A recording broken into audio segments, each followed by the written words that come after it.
Olá pessoal, sejam bem-vindos à primeira aula do curso de JavaScript essencial aqui do rbtech.info. Meu nome é Ricardo Bernardi e a partir de agora eu vou ensinar para você os conceitos, a base e os fundamentos essenciais do JavaScript.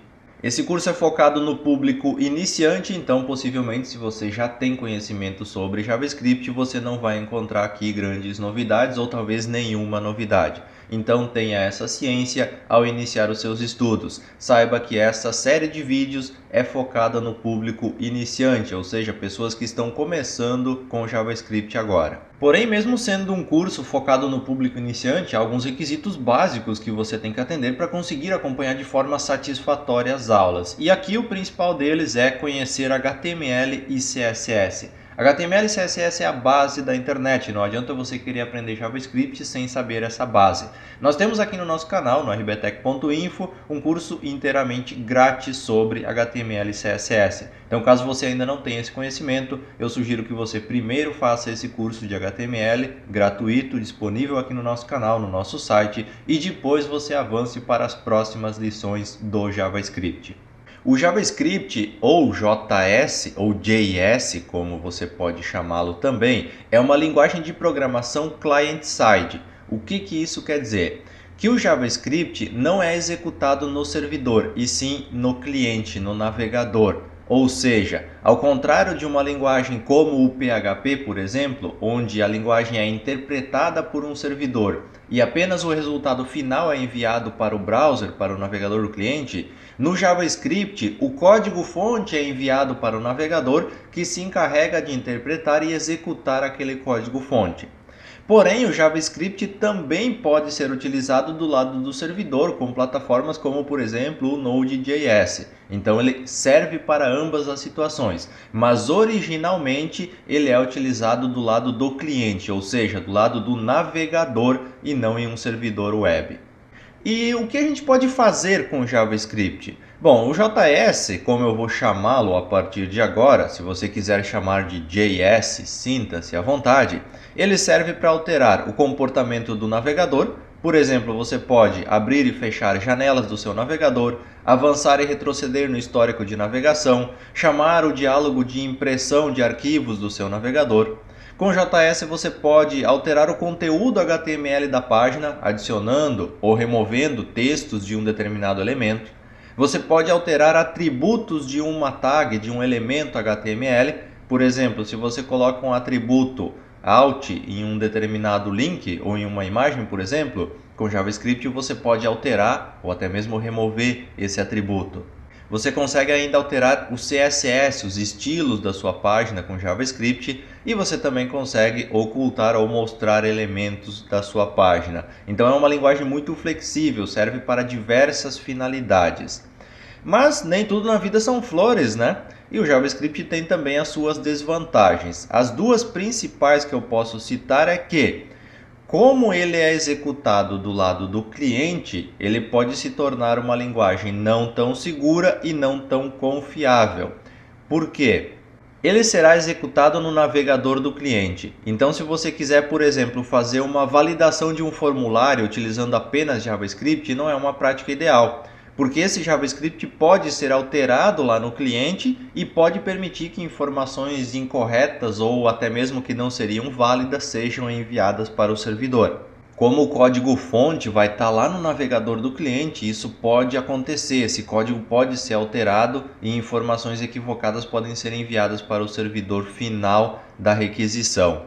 E outra desvantagem é que, por ser executado do lado do cliente, ele depende da compatibilidade de cada navegador, de cada browser, o que acaba tornando uma dúvida saber se o JavaScript vai ou não rodar no navegador do cliente. Com os navegadores modernos, como o Google Chrome, Firefox, Opera, enfim, esses navegadores rodam JavaScript sem problema algum. O problema, como sempre, está no nosso inimigo Internet Explorer. Então essa questão de compatibilidade é muito complicada. Mas para sanar esses problemas de compatibilidade surgiram frameworks como o jQuery, por exemplo, que é compatível com a grande maioria dos browsers. Então ele foi escrito utilizando a base do JavaScript e tornou compatíveis coisas que antes não eram com praticamente todos os navegadores. Então tem alternativa para quase tudo no mundo do desenvolvimento.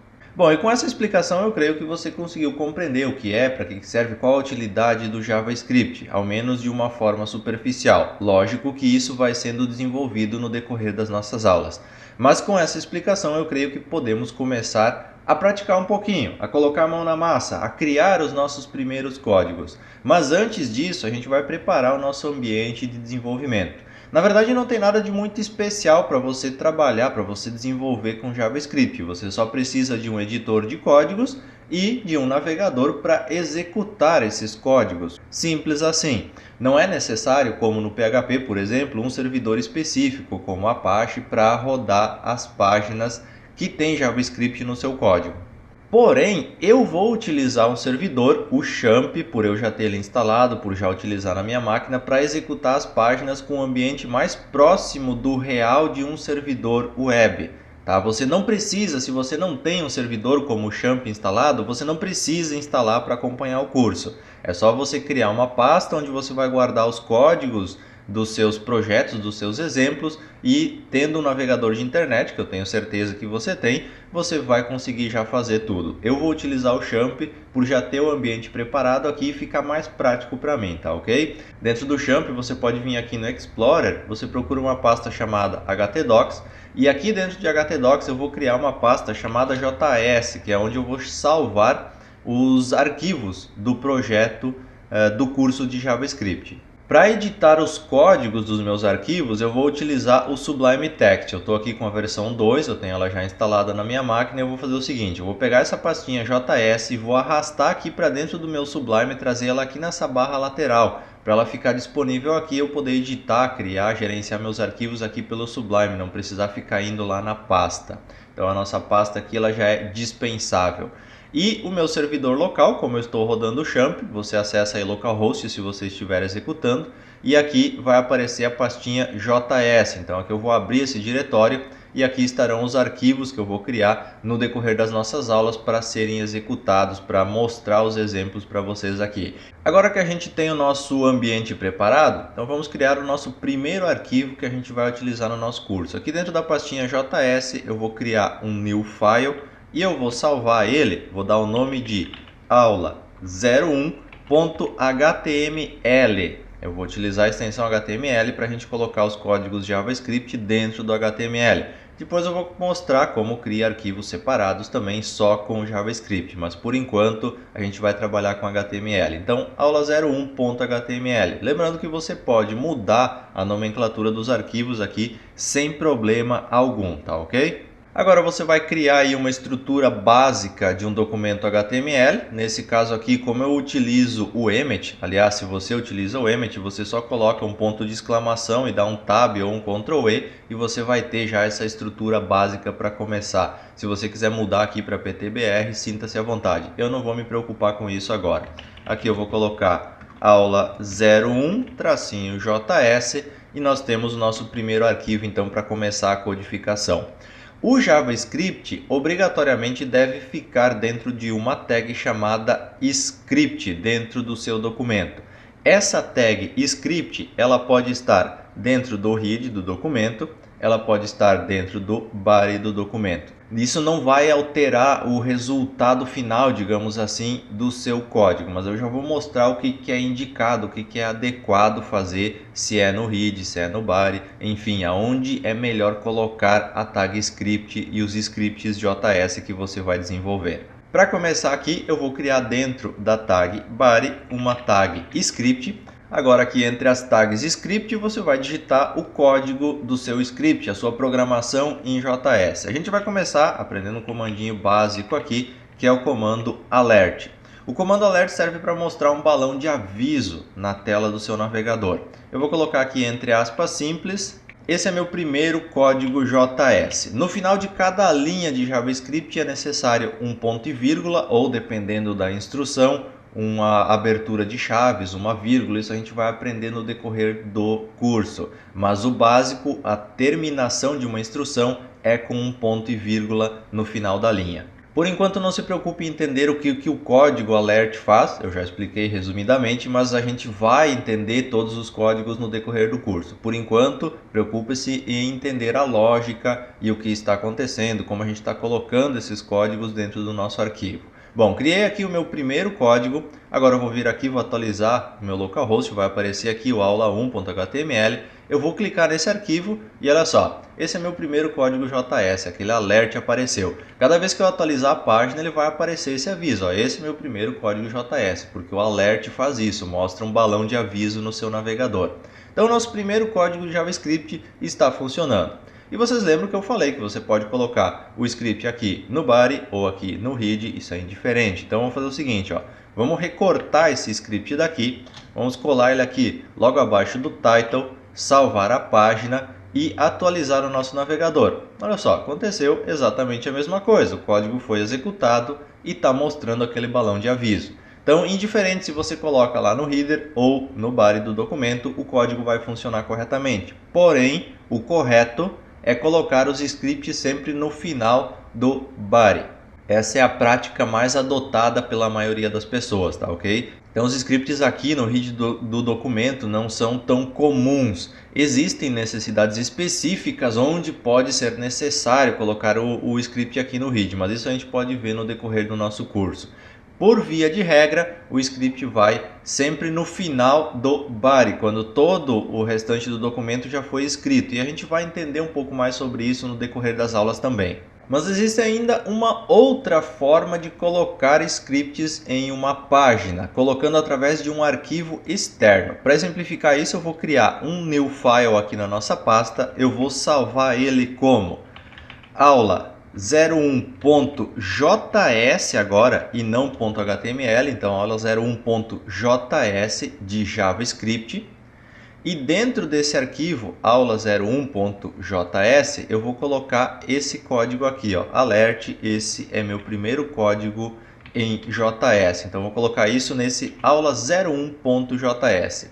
Agora, aqui dentro do meu HTML, eu vou remover o que eu tinha no head. Vou vir aqui dentro de body, vou criar a minha tag script, só que agora a diferença vai ser o seguinte, a gente vai chamar aquele arquivo externo. Adicionando aqui o atributo src igual, entre aspas duplas, aqui a gente coloca o caminho do nosso arquivo JS. Então nesse caso aqui, aula 01.js. Incluído aqui o nosso arquivo aula 01.js, já salvei o meu HTML, vou vir aqui na minha página, vou atualizar ela e olha só, continuou executando aquele balão de aviso. Então a gente está chamando através de um arquivo externo e não mais dentro do documento como a gente fez inicialmente. Então essa é uma outra forma de você colocar os seus scripts. Lembrando que aqui você não coloca a tag script porque você não está dentro de um documento HTML, você está dentro de um JS, então você coloca só o código JavaScript. Quais as vantagens de se utilizar arquivos separados? Lógico que existem casos e existem casos. Em algumas situações é melhor você colocar diretamente no HTML, outras situações é melhor você colocar em um arquivo externo. As vantagens de um arquivo externo são, ele fica separado do HTML, então você tem JavaScript em um arquivo, HTML em outro arquivo e esses códigos não se misturam. Isso facilita a manutenção do seu código, então quando você precisa alterar alguma coisa, você vai lá e altera só no seu arquivo JavaScript, ele já está sendo incluído nas suas páginas. Se você tem o mesmo código em vários lugares, fica mais difícil ainda de dar manutenção. Se você tem um único arquivo externo, fica mais simples. E um outro detalhe é que quando você coloca um arquivo externo, como nesse caso aqui, o próprio navegador se encarrega de fazer cache desse arquivo externo. Ou seja, ele não precisa ser executado todas as vezes que eu carregar minha página. Ele vai carregar e vai deixar esse arquivo aqui no cache. E quando esse arquivo for alterado, ele vai renovar esse cache, mas caso contrário ele vai permanecer por um X tempo no cache, acelerando assim o carregamento da página. É lógico que isso em um arquivo de uma linha não é relevante, mas quando você tiver aí funções, classes, códigos gigantescos em JavaScript, daí sim vai começar a fazer diferença, porque esse arquivo vai ficar cacheado no navegador e vai ser carregado de forma mais rápida quando o seu site for executado. Agora, para finalizar a nossa primeira aula, uma informação bem importante. Eu vou utilizar sempre o Google Chrome durante as nossas aulas, mas você pode utilizar outro navegador, como o Firefox, Opera, Safari, enfim, você pode escolher o seu navegador preferido. Mas o que você tem que saber é que, quando acontecer algum erro, por exemplo, no JavaScript, ele não mostra uma mensagem na tela como comumente acontece com outras linguagens de programação, como o PHP, por exemplo. Então, se eu vir aqui no meu arquivo, por exemplo, ó, vou remover essa aspa inicial aqui do meu arquivo aula1.js. Então, eu tenho aqui uma string, um texto, sem aspas simples ou duplas. Ó, ele está quebrado, ele está errado aqui. Eu vou vir aqui, vou executar minha página e olha só, não aconteceu nada, não apareceu erro nenhum. Isso porque, como eu estava dizendo, o JavaScript não mostra os erros de forma explícita na tela. E aí entra a importância do console do desenvolvedor dentro do navegador na hora de desenvolver, na hora de criar os seus códigos JavaScript. O console vai ser seu amigo a partir de agora e você vai precisar trabalhar com ele aberto praticamente o tempo todo. O console do desenvolvedor é acessado com a tecla F12 na maioria dos navegadores, abre aqui. Ou então você pode clicar na tela com o botão direito, vai ter um item chamado Inspecionar. Então nesse inspecionar aqui, ou inspecionar elemento, alguma coisa assim, ele vai aparecer uma janela na parte de baixo do seu navegador semelhante a essa daqui.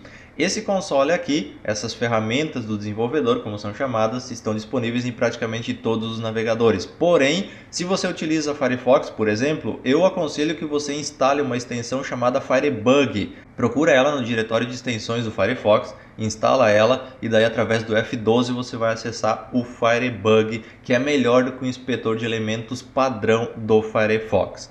No Google Chrome nós temos aqui então com o F12 você acessa aqui e se você vir aqui no console você vai ver que aqui estão aparecendo os erros do JavaScript. Então aqui nós temos um syntax error, que é um erro de digitação, de esquecimento de algum comando escrito de forma incorreta e vai ter aqui a informação. Então ele está dizendo que nesse cara aqui, ó, no aula1.js nós temos um erro. E ali no finalzinho pode ver que aparece 2.1, quer dizer que o erro está na linha 1. Se você clicar aqui ele vai mostrar onde está o erro. Ó, ele já foi aqui, abriu o arquivo e já mostrou onde está o erro. Então esse console a partir de agora precisa ficar disponível e você precisa ficar de olho nele, porque quando você fizer alguma coisa errada com o JavaScript vai aparecer no console aqui na parte de baixo se ele estiver ativo, não vai aparecer nada na tela, geralmente os erros não são explícitos. Bom pessoal, com isso encerramos a nossa primeira aula, espero que vocês tenham gostado e acima de tudo que vocês tenham aprendido o que foi proposto nesse nosso primeiro vídeo. Lembrando que para acompanhar esse curso você pode se inscrever no nosso canal, caso você ainda não é inscrito, acompanhar o nosso site ou até mesmo as nossas redes sociais. Se você gostou da aula, se achou útil, se acha que pode ajudar outras pessoas, ajude a divulgar esse curso. É um curso inteiramente grátis, você não paga nada para fazer, você não precisa se cadastrar em lugar algum, é só acessar as aulas e estudar à vontade. Então, se você puder ajudar na divulgação, eu ficarei muito grato a você. Valeu pessoal, muito obrigado por ter assistido, espero vocês na nossa próxima aula.